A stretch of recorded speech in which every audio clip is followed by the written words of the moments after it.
देश के कोने कोने से वहाँ लोगों ने अपनी भागीदारी उसमें सुनिश्चित की। 25 राज्य से ज्यादा के हमारे राष्ट्रीय बौद्ध महासभा के धम्म प्रतिनिधियों ने उसमें भाग लिया।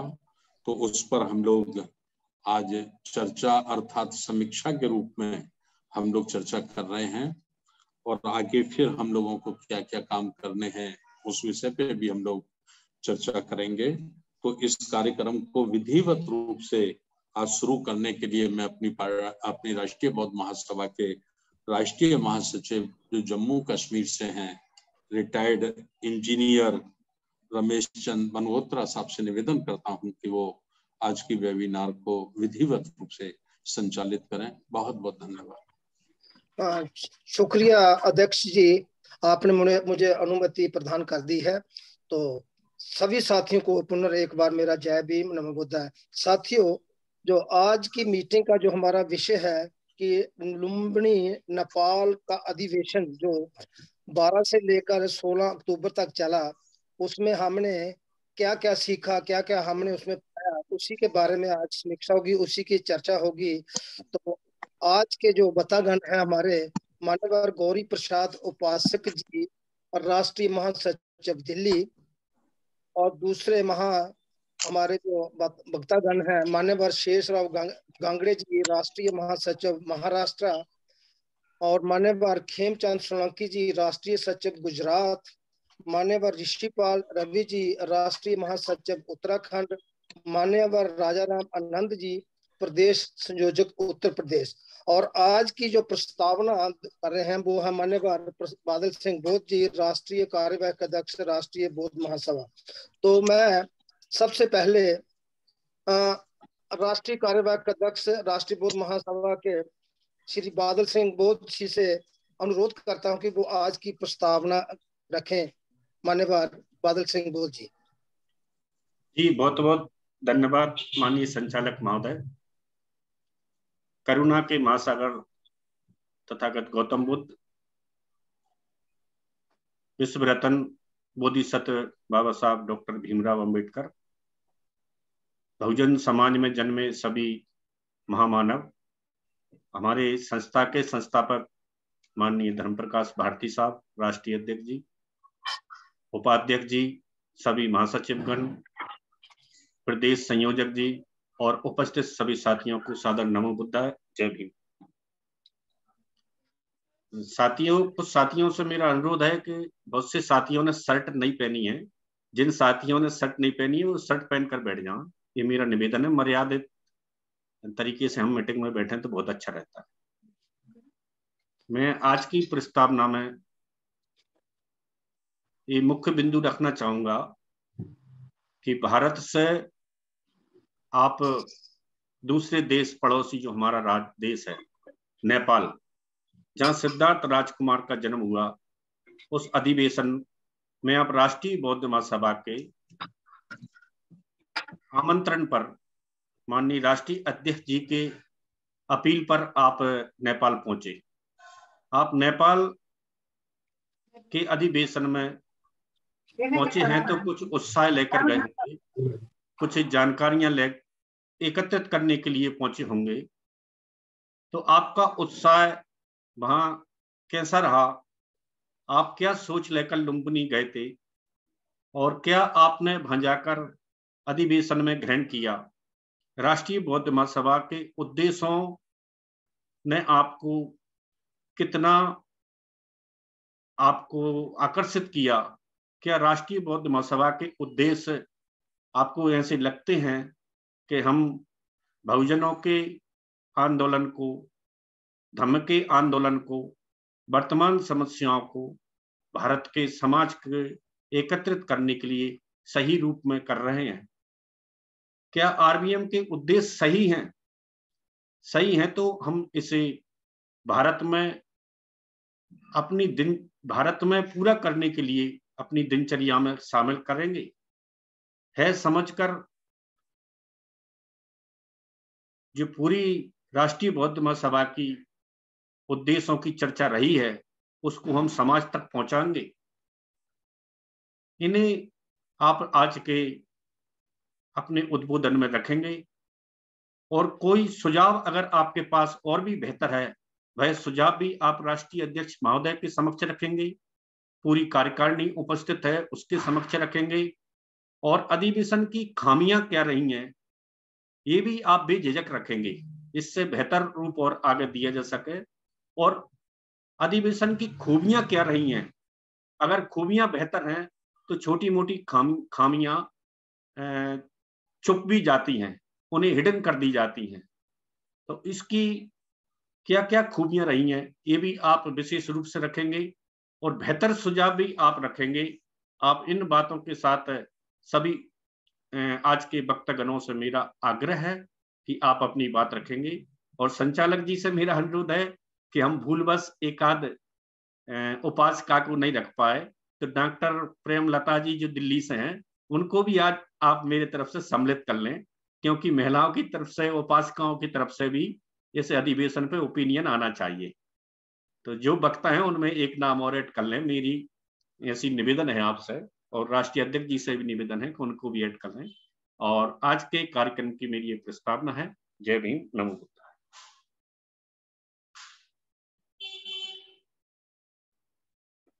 माइक अनम्यूट कर लें सर अपना। का नाम प्रेमलता? हाँ डॉक्टर। ठीक है सर। तो अभी अभी आपने हमारे मान्यवर बादल सिंह बोध जी जो कार्यवाहक अध्यक्ष जी हैं, उन्होंने प्रस्तावना रखी है, और प्रस्तावना में बोला है कि आप क्या वहां पर देखा, क्या सीखा, क्या पाया, क्या खोया, और क्या क्या वहां पर अच्छी चीजें मिली और क्या आपको वहां पर त्रुटियां मिली, उसके बारे में आप बेझिझक होकर बात रख सकते हैं, क्योंकि ये पूरी कार्यकारिणी बैठी हुई है। तो इसमें आप सभी को पूरा बात रखने का अनुमति है। तो सबसे पहले मैं आज जो पहले हमारे वक्तागण हैं वो मान्यवर राजा राम आनंद जी, प्रदेश संयोजक उत्तर प्रदेश, मैं उनसे अनुरोध करूंगा कि वो अपनी बात रखें। मान्यवर राजा राम आनंद जी, प्रदेश संयोजक उत्तर प्रदेश।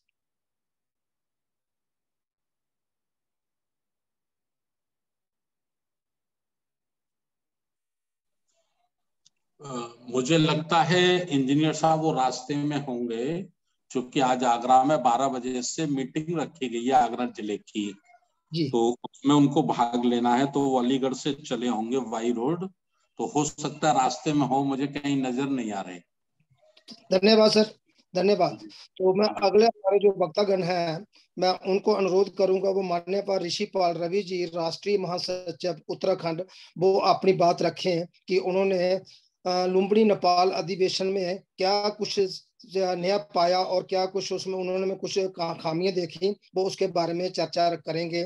मान्यवर ऋषिपाल रवि जी, राष्ट्रीय महासचिव उत्तराखंड। सर मेरी आवाज आ रही सर? जी सर, आ रही है। आज की इस वेबिनार में तथागत गौतम बुद्ध के चरणों में नमन करते हुए, बाबा साहब डॉक्टर वी.आर. अम्बेडकर साहब के चरणों में नमन करते हुए, और इस बहुजन समाज में समय समय पर जन्मे समस्त संतों, गुरुओं, महापुरुषों के चरणों में नमन और वंदन करते हुए, आज की वेबिनार में जुड़े हुए हमारे राष्ट्रीय अध्यक्ष मान्यवर धर्म प्रकाश भारती जी, कार्यवाहक अध्यक्ष मान्यवर बादल सिंह बौद्ध जी, हमारे संचालक महोदय इंजीनियर रमेश बलगोत्रा साहब, तथा अन्य समस्त प्रदेशों से जुड़े हुए समस्त महासचिव, सचिव तथा उपासक और उपासिकाएं, सभी को मेरा सादर जय भीम, नमो बुद्धाय। साथियों, आज की मीटिंग बड़ी महत्वपूर्ण मीटिंग है। काफी समय के बाद हम जूम पर इकट्ठा हो रहे हैं।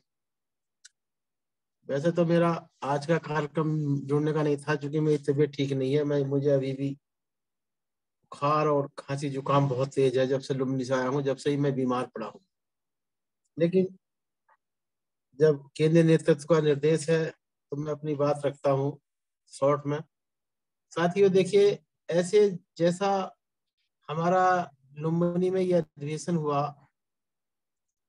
और लुम्बिनी में लुम्बिनी चूंकि नेपाल में है, नेपाल में जाकर हमने राष्ट्रीय लेवल का, अंतर्राष्ट्रीय लेवल का ये अपना राष्ट्रीय अधिवेशन किया।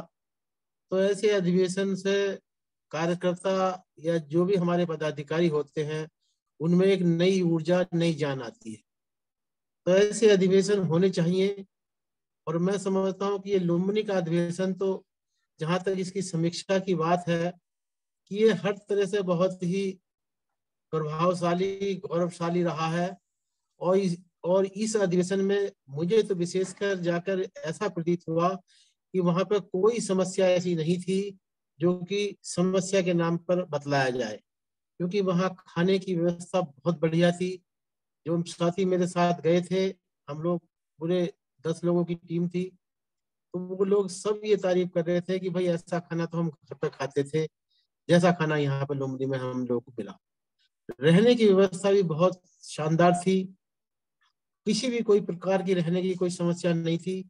मैं जहाँ पर ठहरा था तो वो थोड़ा सा दूर था होटल, लेकिन फिर भी यानी कि हम लोग टहलते टहलते हुए आ जाते थे, और जो महिलाएं हमारे साथ थी उन्हें हम कन्वेंस के द्वारा बैठा देते थे, कोई भी चीज मिलती थी।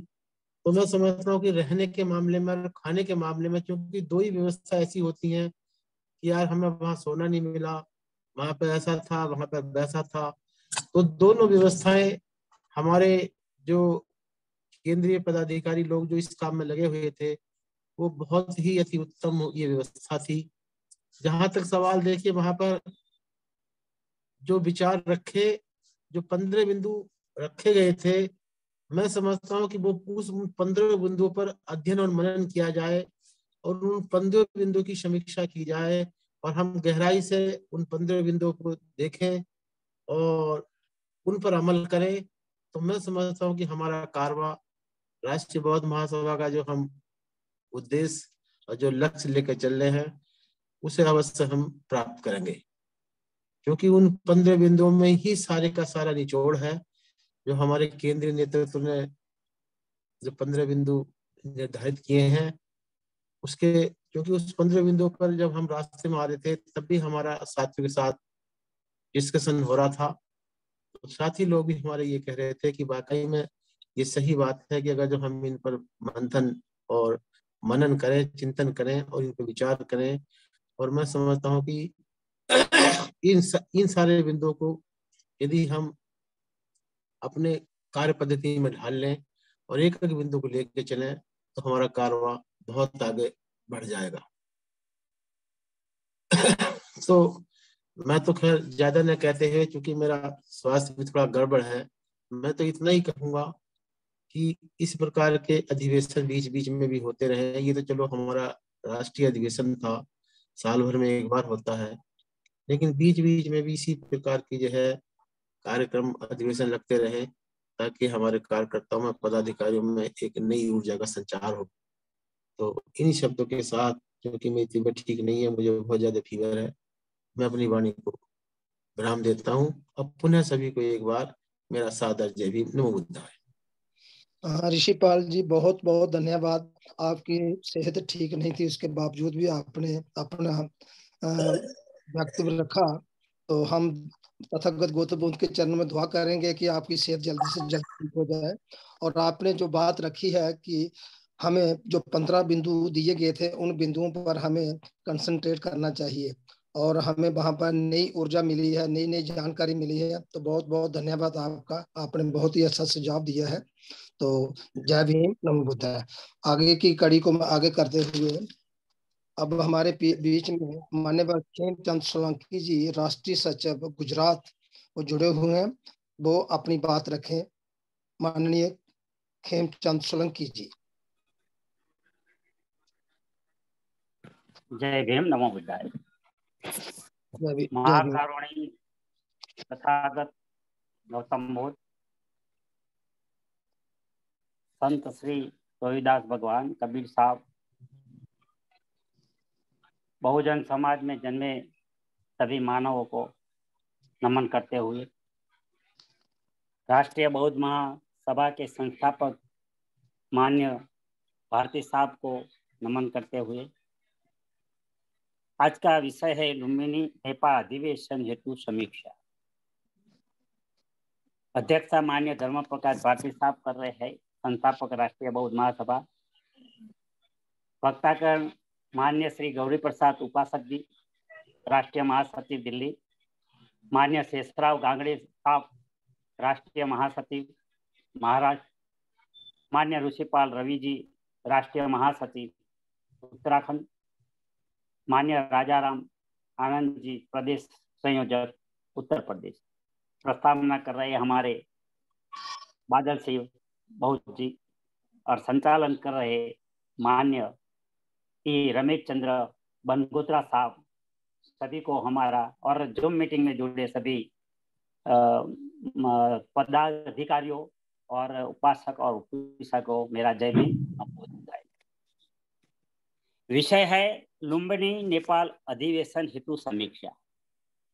नेपाल अधिवेशन में हम 18 लोगों को लेके आए थे और भारत से नेपाल में जाके जो इतने लोगों को 370 लोग है, इसमें उसकी जो व्यवस्था करने की हो रही, दूसरे देश में इतनी बड़ी रैली निकालनी है, वो क्या बोलते हैं हमारे में तो लोखंड का चने के जैसी होती है। हमारे भारती साहब ने बड़ी 3 महीनों से मेहनत करके लुम्बिनी में एक ऐसा माहौल पैदा कर दिया कि गुजरात भारत देश के अंदर एक राष्ट्रीय बौद्ध महासभा में चल रही है। इसमें भारती साहब का बड़ा संगठन भारत देश में चल रहा है।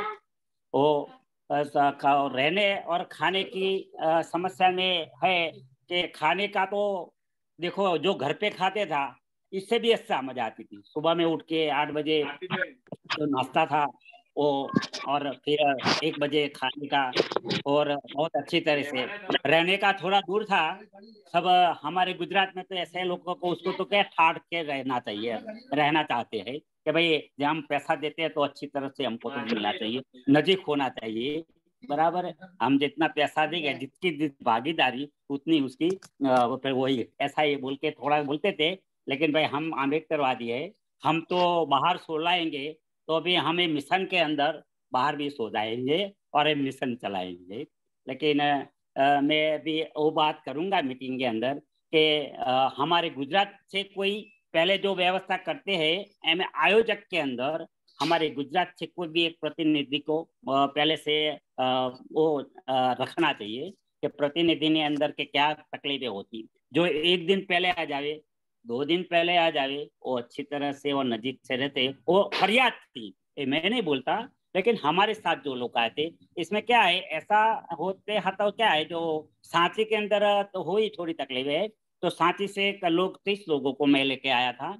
और फिर यहाँ क्या है, लोगों के पास से जो पैसा जो आ रहा है वो लोग को खाने पीने के लिए नहीं आते, रहने के लिए तो थोड़ी वो लोग है, 2-4 लोग ऐसे होते हैं इसके मिशन के अंदर। लेकिन सब मिशन के अंदर आते कि हमारा मिशन बहुत अच्छा चल रहा है और राष्ट्रीय बौद्ध महासभा के अंदर हमको ये जुड़ना है और काम करने का है। और दूसरा क्या है कि गुजरात के अंदर देखो कि हमारे, एक बात करता हूँ कि हमारे मायावती जी नहीं चला, इसीलिए कि मायावती ने गुजरात पर कुछ ध्यान दिया नहीं है। लेकिन गुजरात जो चलाने का है तो थोड़ा ध्यान गुजरात पे देंगे तो गुजरात तो एक क्या है, सभी तरह से तैयार है, पैसे के लिए तैयार है और दूसरी धम के लिए तैयार है, क्रांति के लिए भी तैयार है। तो बस मैं इतना कहूँ, मैं धर्म प्रकाश भारती साहब को धन्यवाद करता हूँ कि हमको नेपाल की धरती के अंदर लुम्बिनी में इतना बड़ा अच्छा कार्यक्रम किया और हमारे सब लोग खुश हो गए। हम जो ट्रेन में भी हम आते हैं ना, तो ट्रेन में 2 दिन होता है, लोग होते हैं सोते हैं, और ऐसा नहीं है कि रिजर्वेशन है तो लोग सोते सोते जाते समय सोचने को मिलता है। लेकिन क्या है, ये सरकार के अंदर लोग रिजर्वेशन के डब्बे के अंदर सब लोग, कितने लोग हो, 50 का सीट होती है तो अंदर लोग 300 लोग चढ़ जाते हैं और तकलीफें आती है। लोग 2 दिन जाने में ऐसी तकलीफ रहती है। लेकिन हमारे जो लोग साथ में आते हैं, हम पक्के अम्बेडकरवादी और क्या कहे कि क्रांतिकारी लोग हमारे साथ आते हैं। वह जय भीम, नमो बुद्धाय। सोलंकी साहब, बहुत बहुत धन्यवाद आपका। आपने अपना सुझाव रखा है, वो सुझाव मुझे लगता है कि हमारे सेंट्रल ऑफिस से नोट हो चुका है। और आपने जो सुझाव रखा है कि वहाँ पर बहुत अच्छा प्रोग्राम था, हम नेपाल की धरती में पहली बार वहाँ पर एक इंटरनेशनल प्रोग्राम होने जा रहा था, उसको बड़े अच्छे तरीके से हमने वहाँ पर निभाया है। तो लेकिन थोड़ी बहुत ही कमी आती रहती है, लेकिन वो हमें, क्यों अम्बेडकरवादी लोग हैं तो हमें नीचे सोने की भी आदत होती है। तो चलो, बहुत अच्छा है, आपने थोड़ी सी इसमें रखी बात, वो उसका हमारे अध्यक्ष जी उसका आपको जवाब देंगे। तो बहुत बहुत धन्यवाद। आगे मैं, हमारी बहन उपासिका डॉक्टर प्रेमलता जी अगर जुड़े हैं तो वो अपनी बात रख सकती हैं दिल्ली से। डॉक्टर प्रेमलता जी।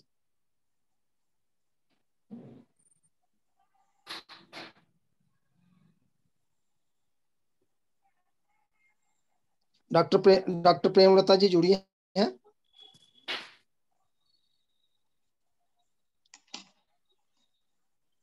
मुकेश जी।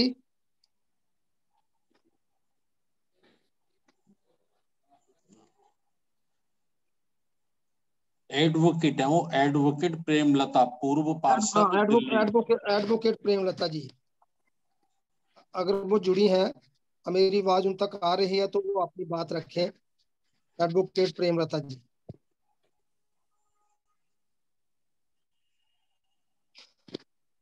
तो अगर वो नहीं जुड़ी हैं तो मैं आगे, हमारे जो वक्तागण है, मान्यवर शेषराव गांगड़े जी, राष्ट्रीय महासचिव। हेलो, हाँ मेरी जी जी, आवाज आ रही अच्छा है अच्छा, हाँ जी जी मैम, जी जी मैम। जी। ओके।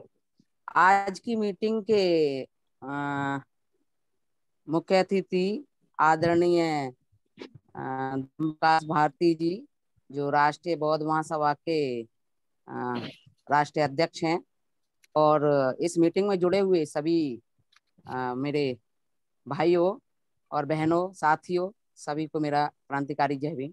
साथियों, हम नेपाल में इस अधिवेशन में गए थे तो हमको बहुत अच्छा लगा।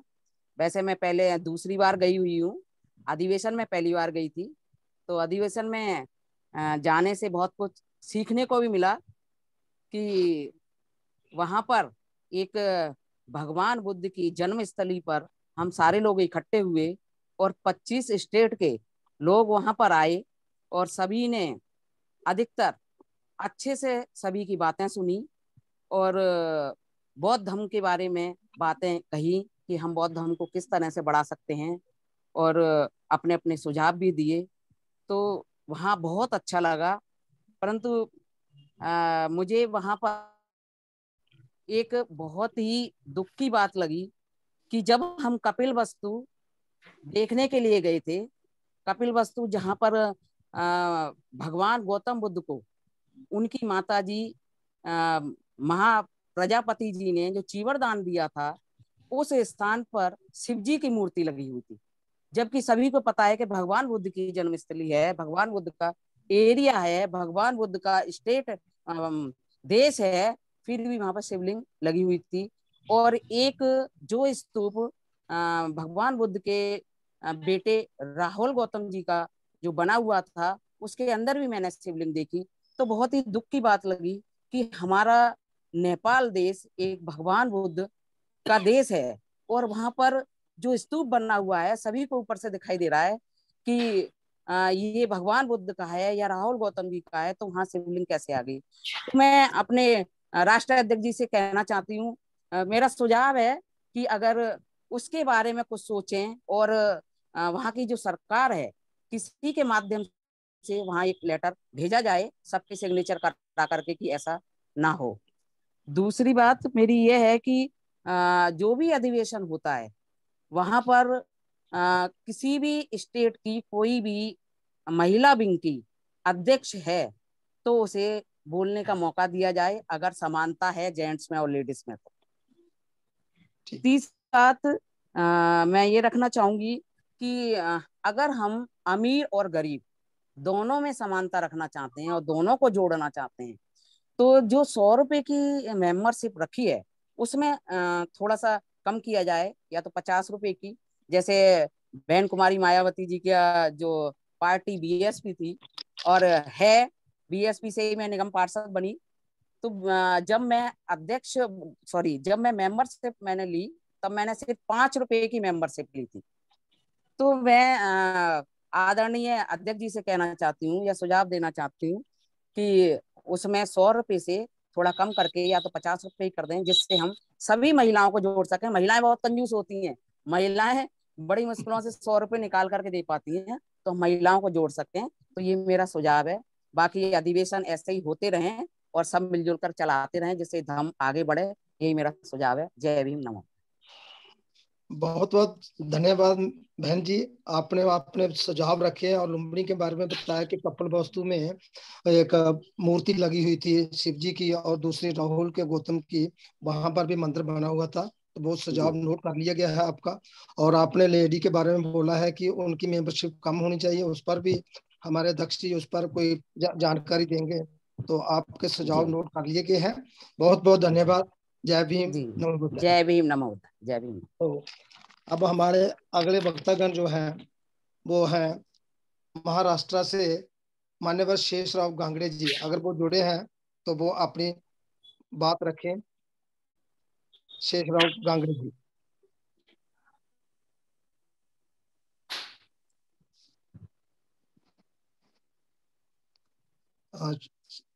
मेरी आवाज आ रही है शेषराव गांगड़े जी?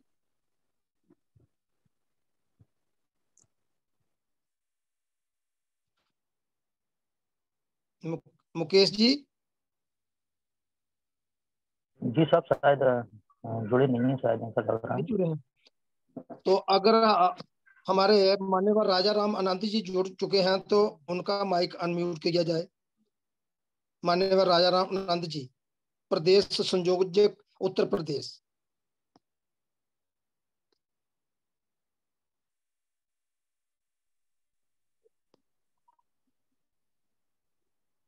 हेलो जी जी जी सर, जी सर, आपकी आवाज आ रही है।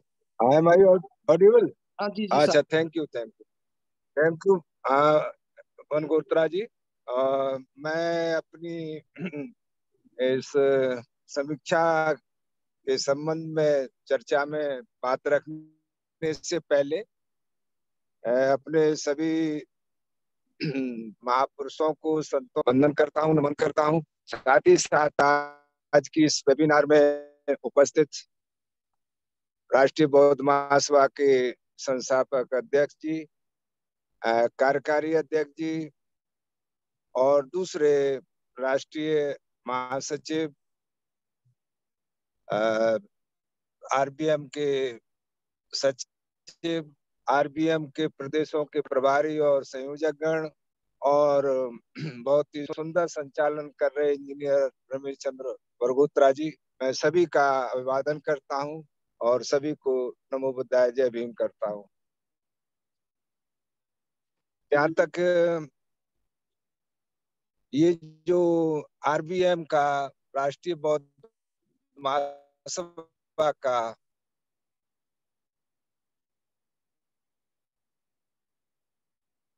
स्थापना का 15वां राष्ट्रीय अधिवेशन जो भारत की सीमा के बाहर 12 तारीख से लेकर के 16 स्मरणीय और प्रभावित करने वाला मेरी दृष्टि में मैं कह सकता हूं। इस 15वें राष्ट्रीय स्थापना अधिवेशन में जहां करीब पूरे राष्ट्रीय स्तर से 20 या उससे अधिक राज्यों के जो दक्षिण से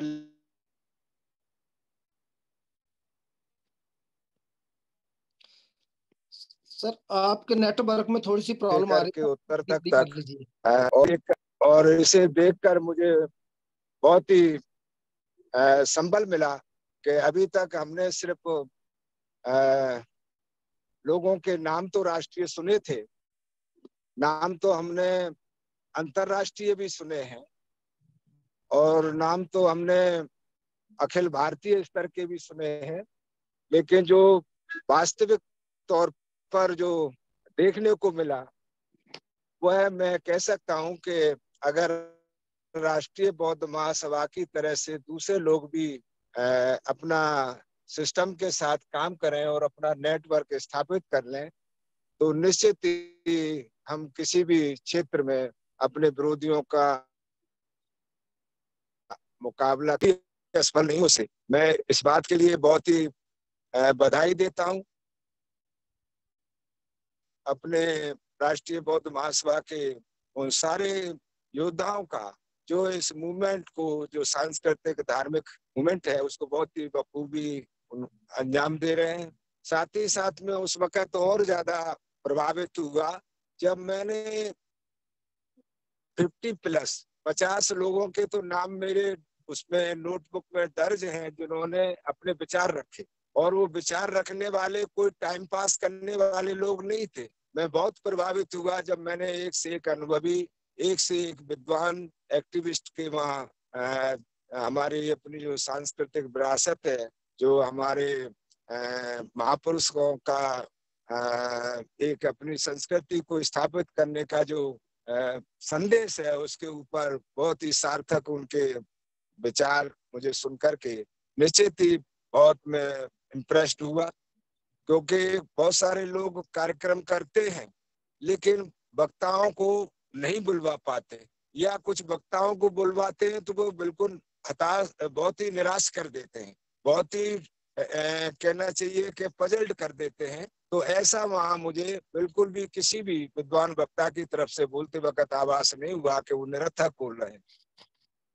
दूसरा, आरबीएम के राष्ट्रीय अध्यक्ष जी ने अपने वक्तव्य में, जो उनका शुरू में संक्षिप्त वक्तव्य आया, तो उन्होंने अपने आरबीएम के कुछ जो लक्ष्य थे या उनके जो उद्देश्य हैं आरबीएम के राष्ट्रीय बौद्ध महासभा के, तो उनका एक संक्षिप्त जानकारी दी जिसमें मुझे बहुत अच्छा लगा।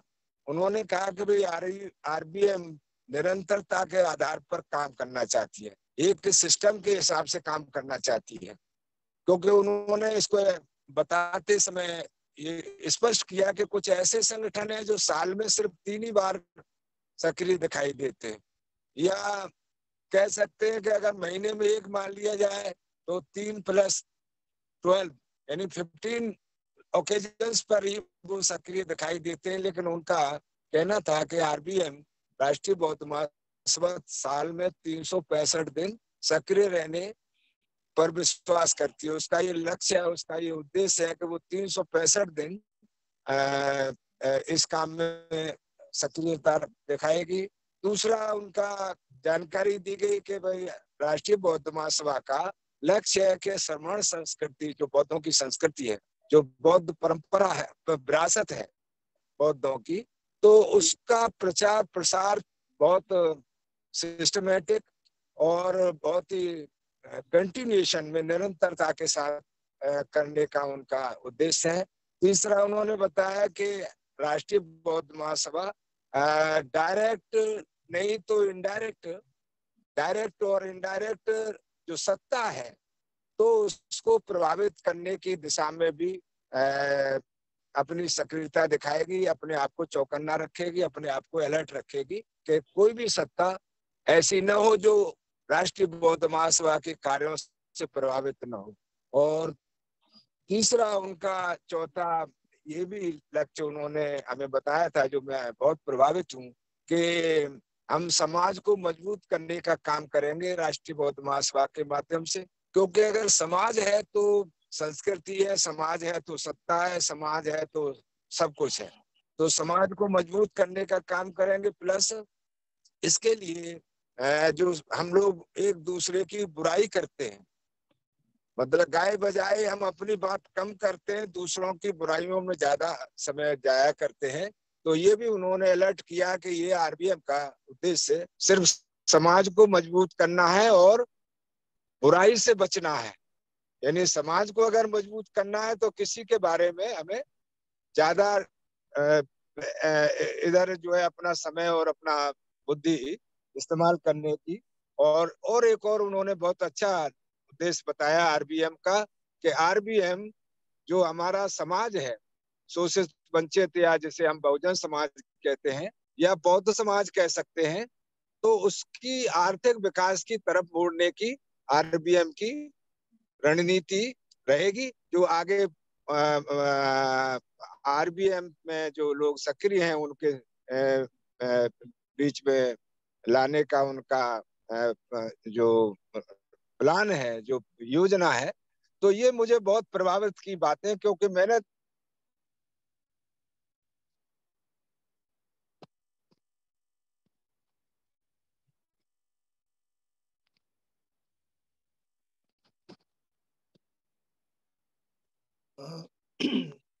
बाबूजी आपके नेटवर्क में थोड़ी सी प्रॉब्लम आ गई है, मुझे लगता है कि उनके बाबूजी का नेटवर्क चला गया। लोग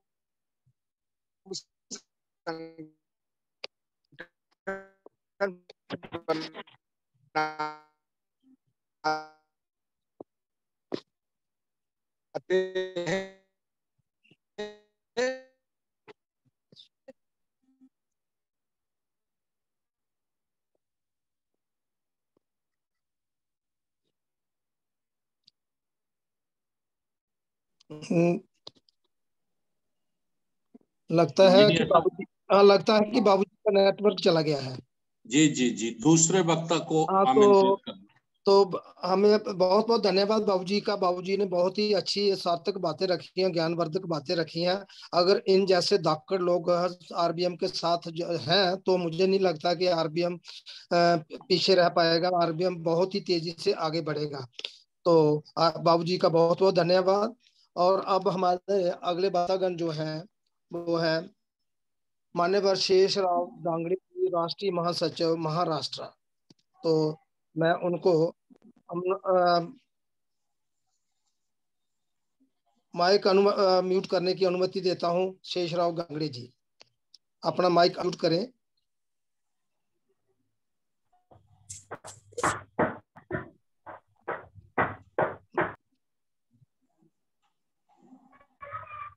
मान्यवर शेषराव गांगड़ी जी, मेरी बात सुन पा रहे हैं?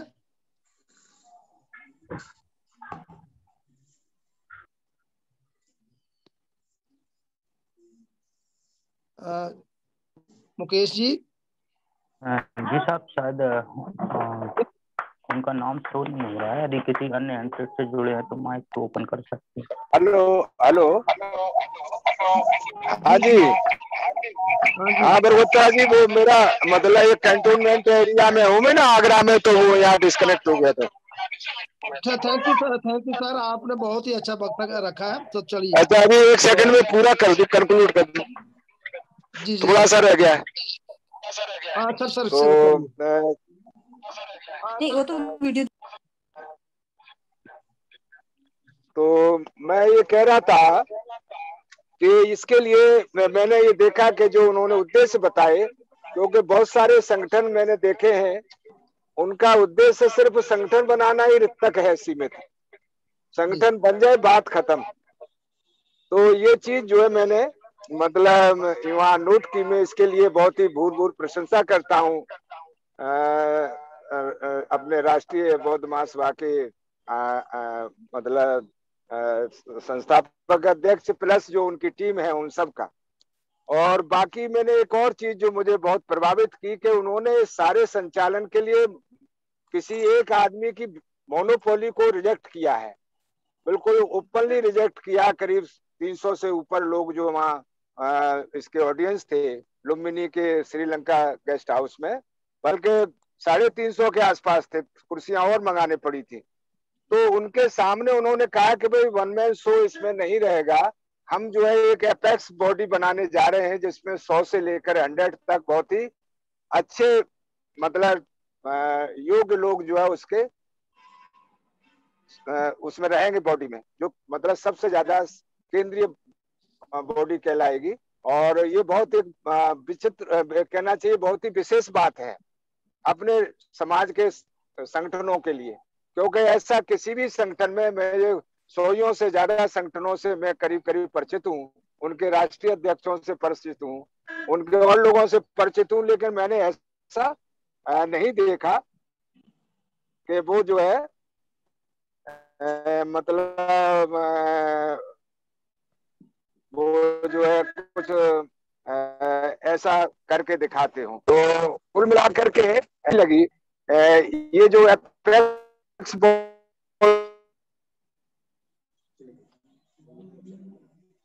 बहुत ही मतलब ये कहते हैं ऐसे काम है जो आगे इसमें कहना चाहिए हमें पहनाया जाना है। और एक और बात जो विशेष मुझे प्रभावित की कि उन्होंने जो इस सारे मूवमेंट को खड़ा करने के लिए जो आरबीएम की विंग्स बनाई हैं, जो उसके सिस्टर आउटफिट्स बनाए हैं, जिसमें सामाजिक न्याय परिषद है, जिसमें आपका ये आपका सम्यक शिक्षा परिषद है, राष्ट्रीय सम्यक शिक्षा परिषद, इस तरह के कई मतलब आउटफिट्स हैं उनके जो विंग्स हैं। तो ये भी एक बहुत जरूरी है, अगर हमें सामाजिक और धार्मिक आंदोलन खड़ा करना है तो ये मतलब उसकी सपोर्टिंग जो उनके जिसको कहना चाहिए जो उसकी शाखाएं हैं जो बहुत इंडिपेंडेंट काम करेंगी, लेकिन उसकी बैक में आरबीएम का मार्गदर्शन रहेगा, आरबीएम की भूमिका रहेगी। और लास्ट में मैं ये बात कहते हुए कि जो उनका सबसे ज्यादा जो मुझे इस आंदोलन की कामयाबी के लिए जो एक प्लानिंग है, जो एक योजना है, जो एक रणनीति है, वो उनकी सदस्यता का जो आरबीएम की सदस्यता का जो कंसेप्ट है। क्योंकि आरबीएम की सदस्यता से 2-3 बहुत ही बड़े मतलब लाभ हमारे इस संगठन को और प्लस इस आंदोलन को चलाए रखने के लिए कि नंबर 1 तो सबसे पहले इसमें जिला, मंडल, प्रदेश और केंद्रीय स्तर पर एक वैधिक विधि संगत हमें डाटा मिल जाएगा, जो शायद किसी के पास नहीं है। बहुत सारे संगठन लोग चलाते हैं, किसी के पास भी डाटा नहीं है कि उनके जिले पर कौन कौन लोग हैं, उनके मंडल पे क्या है, स्टेट पे क्या है और केंद्र में कितने लोग हैं।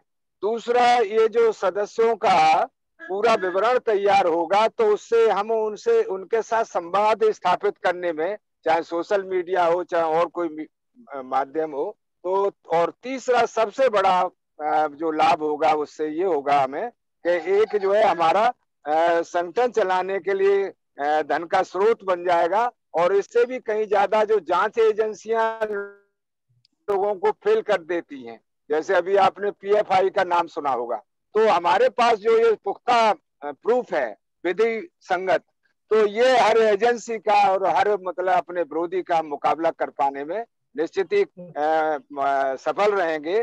तो ये जो मतलब क्योंकि ये बहुत बड़ा हमारे पास विधिक सबूत होगा, प्रमाण होगा उनका जवाब देने के लिए। तो ये बात हालांकि अभी हमारी बहन जो दिल्ली से बोल रही थी एडवोकेट प्रेमलता जी, कदाचित वो अलीगढ़ से ही मतलब उनकी पैदाइश है।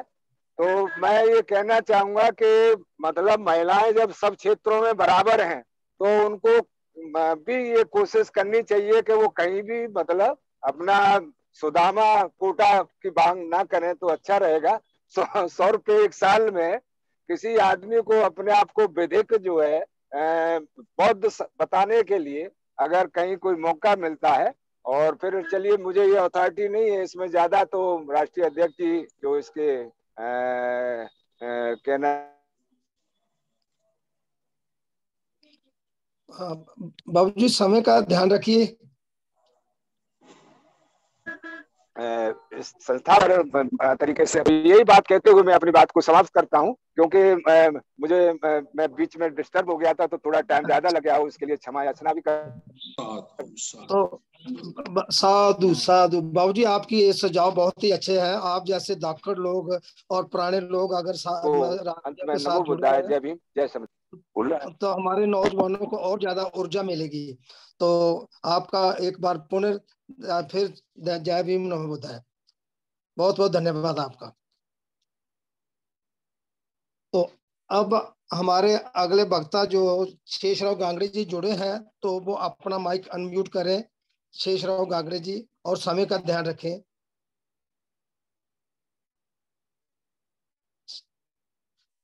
दूसरे हमारे वक्तागण मान्यवर गौरी प्रसाद उपासक जी, राष्ट्रीय महासचिव दिल्ली। गौरी प्रसाद उपासक जी, राष्ट्रीय महासचिव दिल्ली, अगर वो जुड़े हैं तो वो अपनी बात रखें। महासचिव दिल्ली।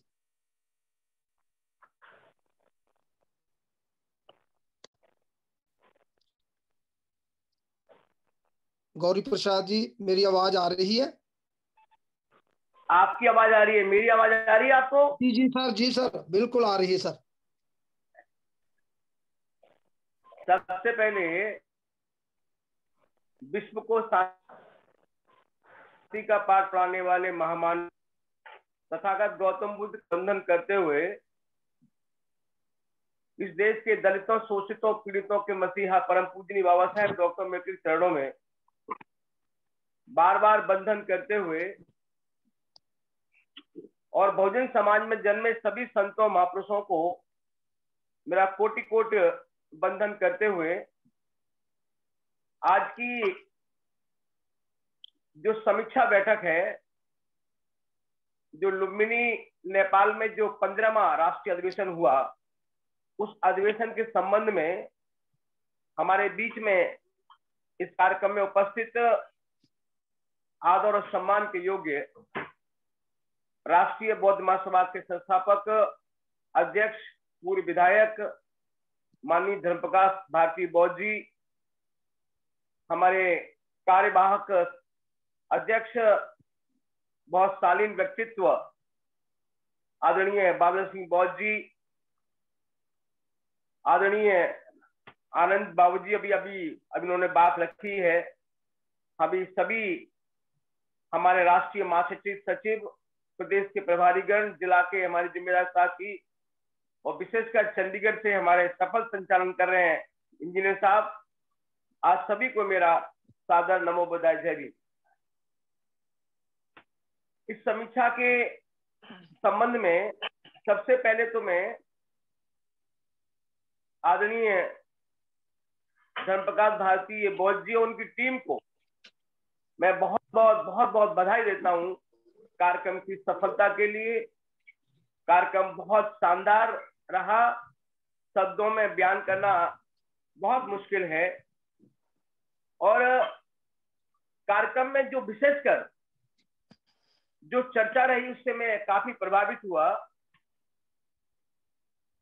सबसे पहले तो आरबीएम को पूरे भारत में योजनाबद्ध तरीके से संचालित करने के लिए या योजनाबद्ध तरीके से पूरे भारत में राष्ट्रीय बौद्ध महासभा को गठन के लिए नई दिल्ली में कार्यालय बनाया जाए, ये बहुत शानदार उनका एक सुझाव था। मैं इस सुझाव का भूरी प्रशंसा करता हूं, तारीफ करता हूं और जो भी जिम्मेदारी मुझे दी जाएगी इस कार्यालय को बनाने में, मैं पूरी ईमानदारी के साथ इसको निभाने का काम करूंगा। दूसरा, अभी तक हम देखते हैं कि राष्ट्रीय बौद्ध महासभा को जब हम पढ़ते हैं तो केवल ये लगता है कि राष्ट्रीय बौद्ध महासभा केवल और केवल धार्मिक संगठन है और कुछ लगता नहीं है। लेकिन लुम्बिनी के कार्यक्रम में ये देखने को मिला कि ये केवल धार्मिक संगठन ही नहीं है बल्कि एक सामाजिक, सांस्कृतिक, आर्थिक एक बहुत बड़ा संगठन है और अनेकों प्रकार के जो संगठन बनाए गए, जो सहयोगी संगठन कह सकते हैं या को ऑर्गेनाइजिंग कमेटी कह सकते हैं, जैसे कि उन्होंने बहुत शानदार संगठन बनाया सामाजिक न्याय परिषद। सामाजिक न्याय परिषद में अभी तक देखा होगा कि जितने भी मूवमेंट हमारे चलते हैं उन आंदोलनों में समस्या ओबीसी की होती है, समस्या ट्राइबल की होती है, लेकिन भागीदारी शिवकास्ट के लोगों की होती है और कुछ ही शिवकास्ट में कुछ जातियों की होती है। तो सामाजिक न्याय परिषद स्पेशल ओबीसी लोगों के लिए बनाया गया कि ताकि ओबीसी की जो समस्या है उन समस्याओं को गिनाकर ओबीसी के लोगों को सामाजिक न्याय परिषद में जोड़ा गया और बड़ी योजनाबद्ध तरीके से उनके राष्ट्रीय अध्यक्ष बनाए गए, प्रदेश के हमारे अध्यक्ष बनाए गए। तो मैं निवेदन करना चाहता हूं, जो साथी अन्य प्रदेशों की मेरी बात को सुन रहे हैं, इस सामाजिक न्याय परिषद को गंभीरता से लेते हुए जो ओबीसी के साथी हैं, उन ओबीसी के साथियों को सामाजिक न्याय परिषद में जोड़ने का वो काम करेंगे। इसके अलावा जो बहुत इंपॉर्टेंट, किसी भी जब भी कोई मीटिंग हो, चाहे प्रदेश की मीटिंग, जिला की मीटिंग, राष्ट्रीय बौद्ध महासभा की कोई भी मीटिंग हो, उस मीटिंग को अनुशासित तरीके से चलाने के लिए, अनुशासित तरीके से संचालित करने के लिए एक डीएसएस जो बनाया गया, जो धम्म सेवक संघ जो बनाया गया, वास्तव में बहुत ही तारीफ के काबिल काम है। क्योंकि धम्म सेवक संघ जो भी मीटिंग होगी उनमें अनुशासन बनाने का काम करेगा। और मैं तो आगे ये भी कहना चाहता हूं, मेरी अभी मध्य प्रदेश के साथियों के साथ परसों बैठक हुई थी, उसमें भी मैंने निवेदन किया था कि धम्म सेवक संघ, जिसका शॉर्ट में नाम है डीएसएस, हम डीएसएस को आरएसएस के तर्ज पर, उसके तर्ज पे नहीं, उससे आगे भी हम उसको तैयार करने का काम करें। और उसमें आदमी भाटी साहब ने बताया भी था कि इसमें कम से कम 22 से लेकर 25 और 30 और 32 तक के हमारे साथी इसमें आएंगे। तो उसको भी हम बढ़ाने का काम दिल्ली में भी करेंगे, उनको भी ट्रेनिंग देने का काम करेंगे, आखिर डीएसएस का काम क्या होगा। तो ये काम भी बहुत शानदार रहा, समीक्षा के समय में ये बताना भी बहुत आवश्यक है। साथ साथ एक बहुत इंपॉर्टेंट जो डिस्कशन रहा, वो डिस्कशन ये रहा कि अभी देखा होगा हमारे जो पूज्य भंतेगण हैं, उनकी संख्या भारत में बहुत कम है और बौद्धों की संख्या भी भारी मात्रा में है। जैसा कि 2011 की जनगणना के अनुसार 0.27% बुद्धिस्ट भारत में है, लेकिन है संख्या ज्यादा है।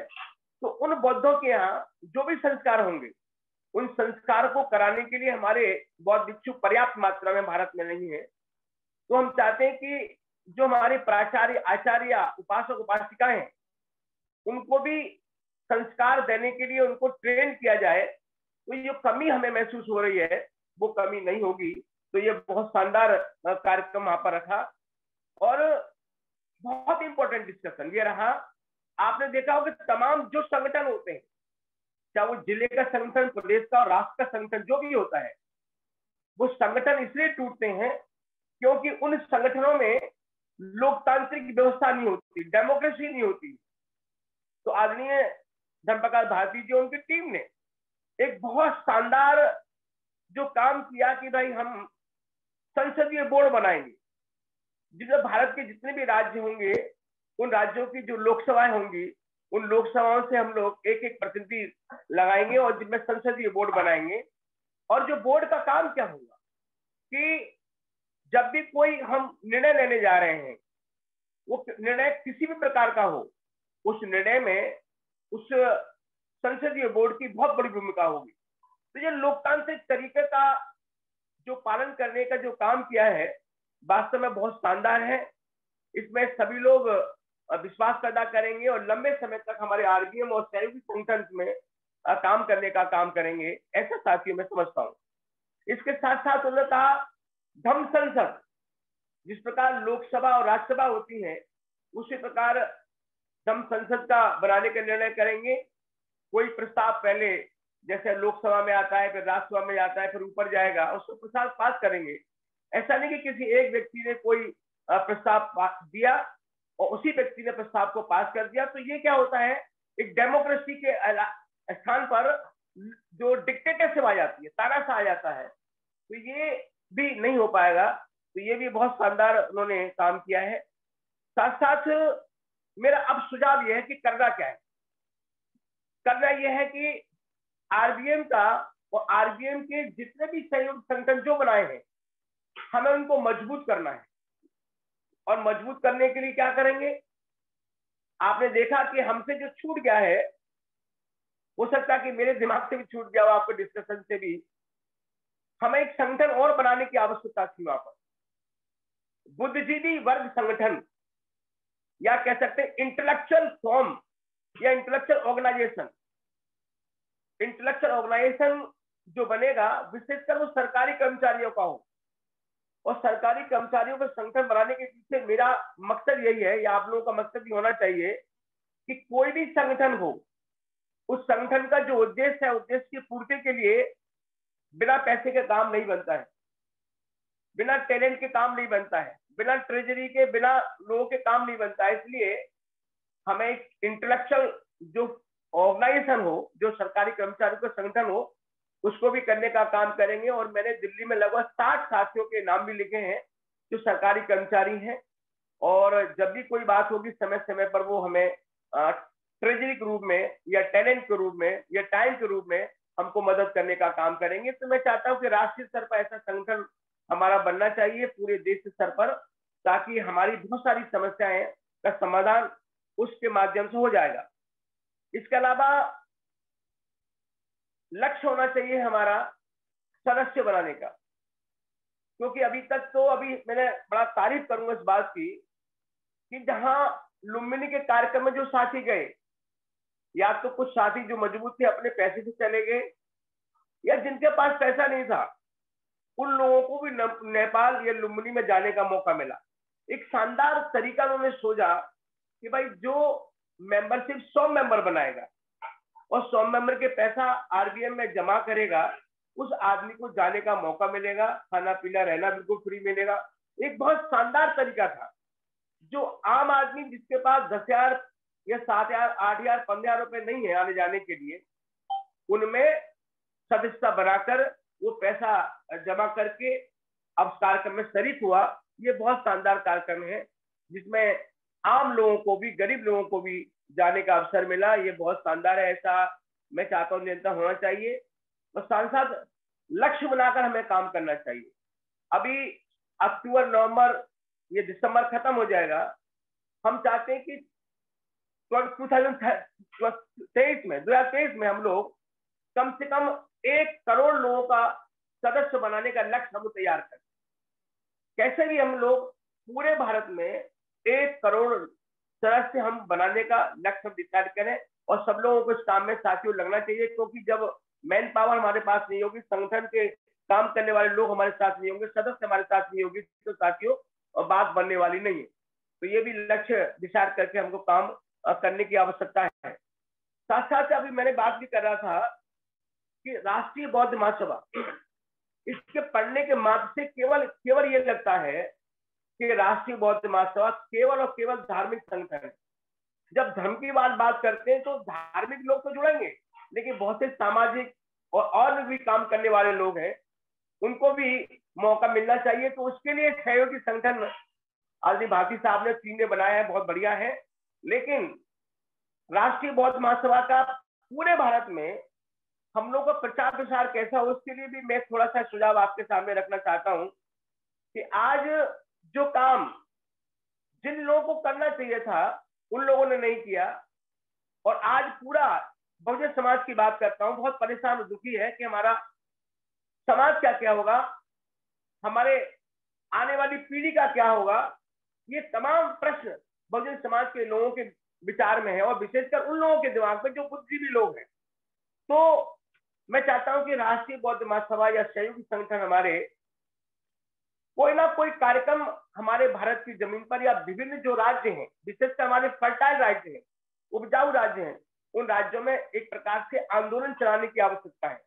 आंदोलन का मतलब ये नहीं कि हमें जिंदाबाद मुर्दाबाद करना है। उस आंदोलन चलाने का मतलब है कि हम अपने ऐसे सामाजिक मुद्दे जिससे समाज के लोग पीड़ित हैं, दुखी हैं, उनको जोड़ने के लिए हमें संगठन ला सकते हैं। जैसा कि एक एग्जाम्पल के तौर पर मैं दे सकता हूं कि भारत के सभी मूल निवासी एक हो, एक आंदोलन चलाया जा सकता है। सभी भारत के मूल निवासी एक हो, क्योंकि लक्ष्य ही हमारा वही है, हम सभी भारत के मूल निवासी को एक करना चाहते हैं। तो एक आंदोलन के तहत हम पूरे भारत में, विशेषकर जो हमारे राज्य फर्टाइल हैं, उपजाऊ हैं, हम उन राज्यों में इस प्रकार के आंदोलन को चलाकर कि सभी भारत के मूल निवासी एक हों, और क्यों एक हो इसमें बताकर हम लोगों को एक करके साथियों उनको हम जोड़ सकते हैं।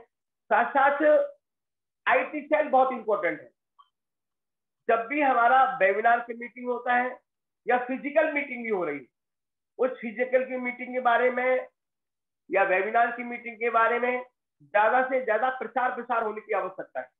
ना केवल मीटिंग के बारे में, बल्कि जो भी हमारे कार्यक्रम हो या जो कार्यक्रम कर रहे हैं पूरे भारत में, उन कार्यक्रम के प्रचार प्रसार के लिए भी हमारे आईटी सेल या हमारे जो मीडिया साथी हैं उसको ज्यादा से ज्यादा हमें साथी करने का काम करेंगे। और साथ साथ लास्ट में मैं इंपॉर्टेंट बात करना चाहता हूं, जो भी वहां रखा गया, एक राष्ट्रीय बौद्ध महासभा के जो सहयोगी संगठन है वो प्रेशर ग्रुप बनाना चाहते हैं।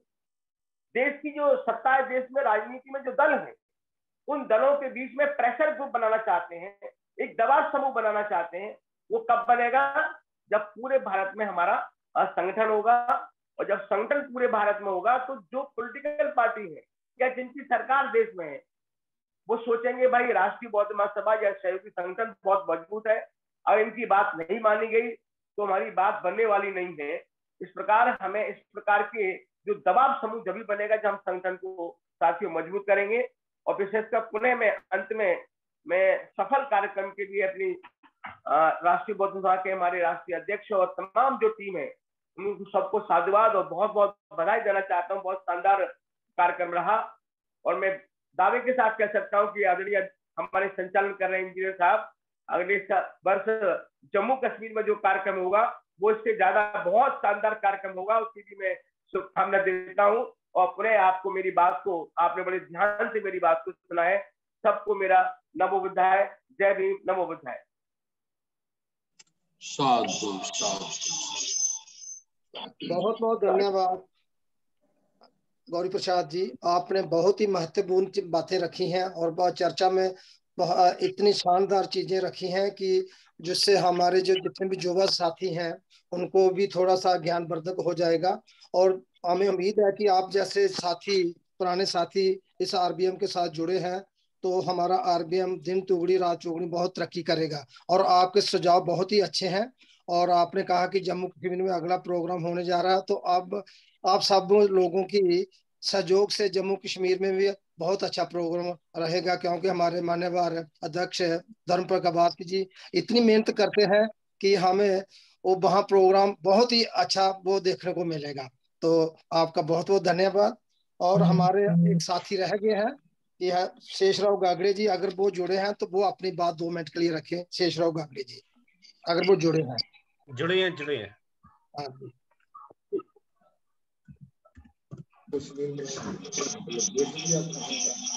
देख लेंगे अभी तो सालों पड़ेंगे। हेलो जी सर। जय भीम, नमो बुद्धाय सभी को। जय भीम, नमो बुद्धाय। आज के इस वेबिनार में देश के कोने कोने से जुड़े हुए हमारे जिम्मेदार साथी और आज की अध्यक्षता कर रहे हमारे संस्थापक अध्यक्ष धर्मप्रकाश भारती जी तथा कार्यवाहक अध्यक्ष बादल सिंह गौर जी, संचालन कर रहे हमारे जम्मू कश्मीर के साथी रमेश चंद्र चनगोत्रा जी। अभी अभी उपासक साहब उन्होंने काफी सुझाव क्या क्या होना चाहिए उनके अनुभव के हिसाब से उन्होंने अपनी जिंदगी में जो अनुभव लिए है, देश के कोने कोने में वो रह चुके हैं, सारे बहुजन समाज को एक धागे में जोड़ने का काम उन्होंने अपनी जिंदगी में किया है। काफी वक्त उन्होंने अपने जिंदगी का बहुजन समाज को जोड़ने में, इकट्ठा रखने में दिया है। लेकिन उनके इस बड़े त्याग और प्रचार की और जो उनकी कीमत होनी चाहिए थी, जो काम होना चाहिए था, वो कुछ कारणवश नहीं हो पाया या नहीं हो रहा है। ये हम और आप सभी देख रहे हैं, जिससे हमें उम्मीद थी कि ये काम आज से 4 गुना ज्यादा बढ़ना चाहिए था, लेकिन वो हमारे कारणवश हो या हमारे वरिष्ठ जो होते हैं उनकी वजह से हो, कुछ ना कुछ तो कमियां जरूर नजर आई, ना कुछ तो कमियां नजर रही, इसकी वजह से हमें आज ये दिन देखना पड़ रहा है। उसके बाद साहब ने जो जो सुझाव दिए उसमें से मुझे एक जो सुझाव में मुझे एक नजर आया कि एक धर्म संसद, उन्होंने जो बात कही है कि धर्म संसद होनी चाहिए, वो धर्म संसद एकदम सही बात। धर्म संसद तो हमारे धर्मप्रकाश भारती जी हर साल इसी मौके को लेके, जैसे अभी कांची में हुआ था, इसी तरह उनके दिमाग में ये भारत देश के कोने कोने में संसद होनी चाहिए, वो भी तो करना चाह रहे हैं, चाहते हैं, और हम लोग सारे लोग इसी काम के लिए उनको साथ भी देते हैं और वो करना भी चाहिए, ये मैं इन बात से सहमत हूँ। और जो चुनाव सारी बातें डेमोक्रेसी के हिसाब से होनी चाहिए, वो भी बात उनकी एकदम सही है। डेमोक्रेसी के हिसाब से साहब ज्यादा से ज्यादा काम करना चाहते हैं, करते भी हैं, इसीलिए हम लोग जुड़े हुए हैं। अगर हमें कोई नजर आता कि इसमें डेमोक्रेसी नहीं है और एक दबाव तंत्र यहाँ इस राष्ट्रीय बौद्ध महासभा में है, तो हम लोग कतई नहीं जुड़ते, क्योंकि हम भी उसी महागुरु के चेले हैं, मान्यवर साहब कांशीराम के। तो हमें ये सारी बातों का कम ज्यादा प्रमाण में नॉलेज जरूर है। तो हमें नजर आ रहा है कि हमारे संस्थापक अध्यक्ष सारी बातें डेमोक्रेसी के हिसाब से करते हैं और सारे लोगों को साथ में लेके, उनके विचार लेके, कभी भी अपना अकेला निर्णय कभी लेते नहीं है, और इसीलिए हमें ये सारी बातें अच्छी लगती है और हम उनके साथ तन मन धन से जुड़े हुए हैं। तो ये भी बात हमारे उपासक साहब ने बताई, वो भी एकदम सही है। और एक बात उन्होंने बौद्ध भिक्षुओं को कुछ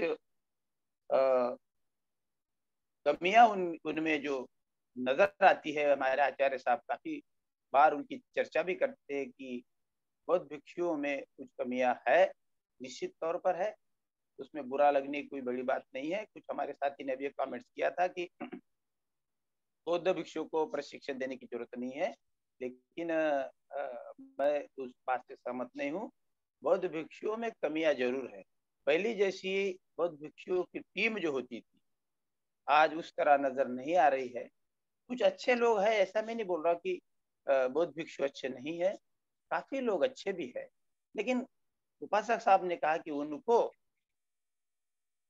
उनकी कमियां दूर करने के लिए उनको भी कुछ बातें बताने की जरूरत है। लेकिन वो सुनेंगे कि नहीं सुनेंगे बात अलग है। लेकिन हमारे राष्ट्रीय बौद्ध महासभा में अगर कोई भिक्षु आते हैं और उसमें कुछ हमें कमियां नजर आती है, जैसे सांची में कुछ कमियां नजर आई थी, वो बादल सिंह बो साहब ने काफी लोगों से डिस्कशन करते हुए बताई भी गई, लेकिन ऐसी कुछ कमियां नजर आती तो उनको जरूर प्रशिक्षण, मतलब उनके साथ इंटरेक्शन करके, डिस्कशन करके वो कमियां दूर करनी चाहिए। उन्होंने वो कमियां काफी मात्रा में उस समय भी दूर करने की कोशिश की है।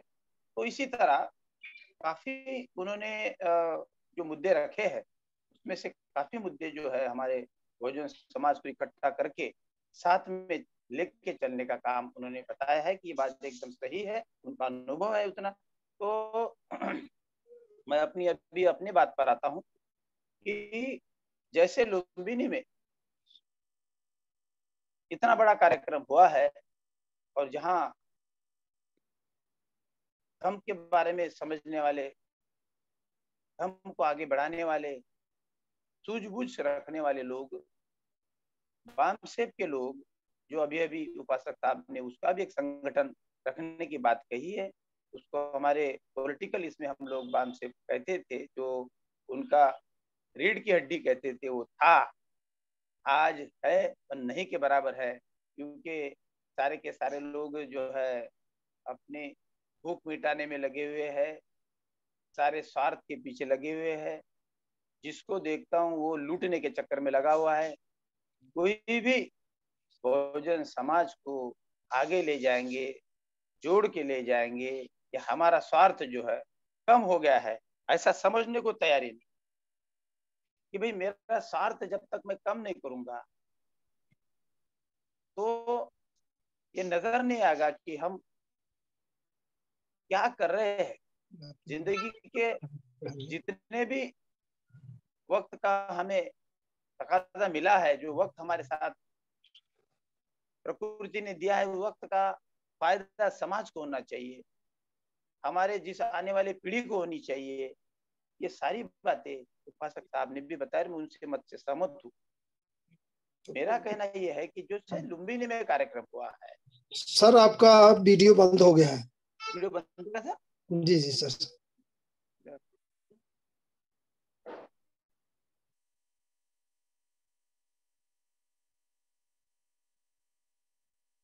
ऑडियो चल रहा है, वीडियो आज जस्ट अब आ रहा है। जी जी सर। अभी आया है? हाँ जी जी सर आया है।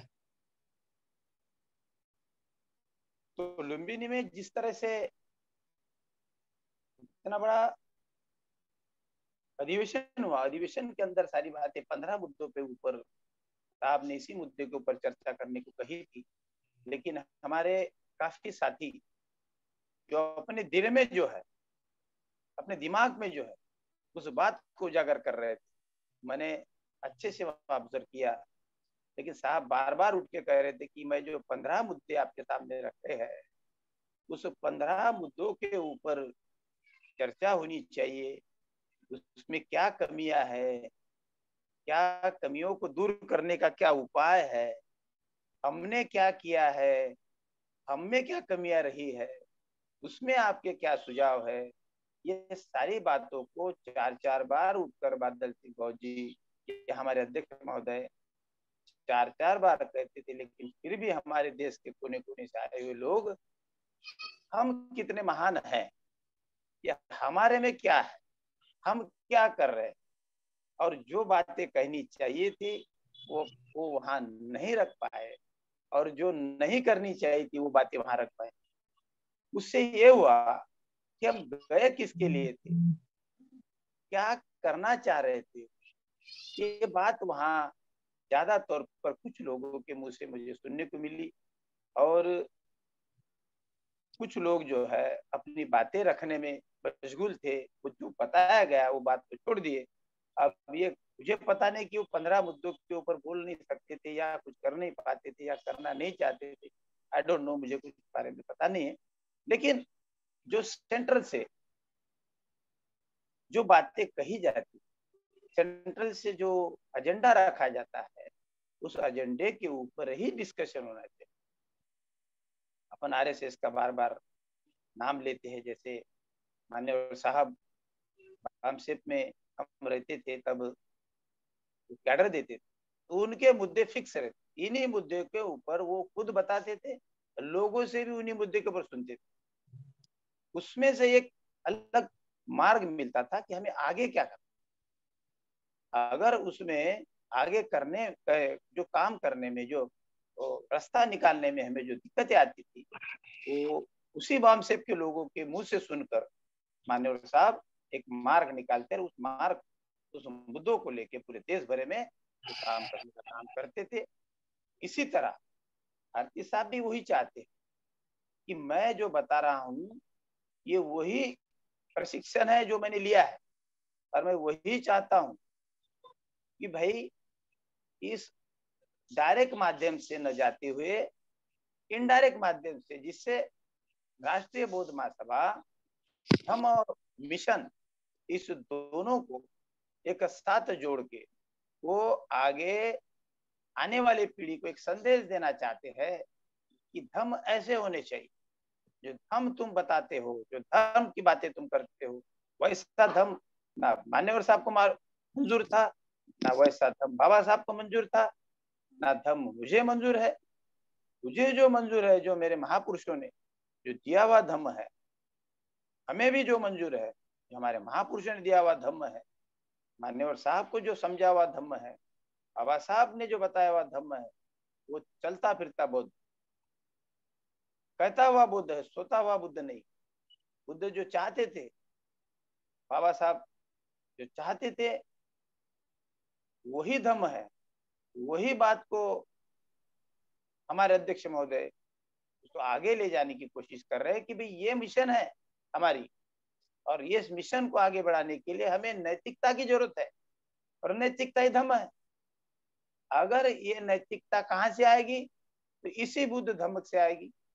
जो बुद्ध ने जो मार्ग बताए हैं, ये नहीं कि मैं पंचशील मुझे बड़ा अच्छा आता है, अष्टशील बड़ा अच्छा आता है, बाकी 22 प्रतिशत न्याय का मैं पालन कर रहा हूं, लेकिन तुम क्या कर रहे हो और आगे समाज को क्या दे रहे हो, इसकी बहुत बड़ी जरूरत है। तो मेरा ये कहना है, मेरा पर्सनल कहना है कि जो धम्म है उस धम्म को जिस तरह हमारा राष्ट्रीय बौद्ध महासभा संगठन चाहता है, शील, प्रज्ञा, करुणा, समता, जो जितनी अच्छी बातें उस धम्म में दी है, जिससे एक इंसान इंसान बनता है, उसमें मानवता की बात आती है, मानव मानव एक समान ये कहने की बात आती है, तो वो वहां है। इसीलिए सारे बहुजन समाज को हम ये बात बताएंगे कि हम एक पर्टिकुलर समाज के लोग नहीं है। जो बुद्ध के जमाने से सारे बहुजनों को बात कही जाती थी, आज राष्ट्रीय बौद्ध महासभा भी धीरे धीरे धीरे धीरे धीरे धीरे उसी रास्ते पर चलने का काम कर रही है। अभी ओबीसी लोगों का एक संगठन इसी तरह से हम आगे ले जाने का काम कर रहे हैं, और ओबीसी का संगठन जैसे आएगा। अभी कल मैं देखा कि लोधी समाज बड़े पैमाने पर एक बड़ा संगठन लेके खड़ा हो गया है, वो भी चाहता है कि हम धम्म की ओर चले, वो भी चाह रहा है।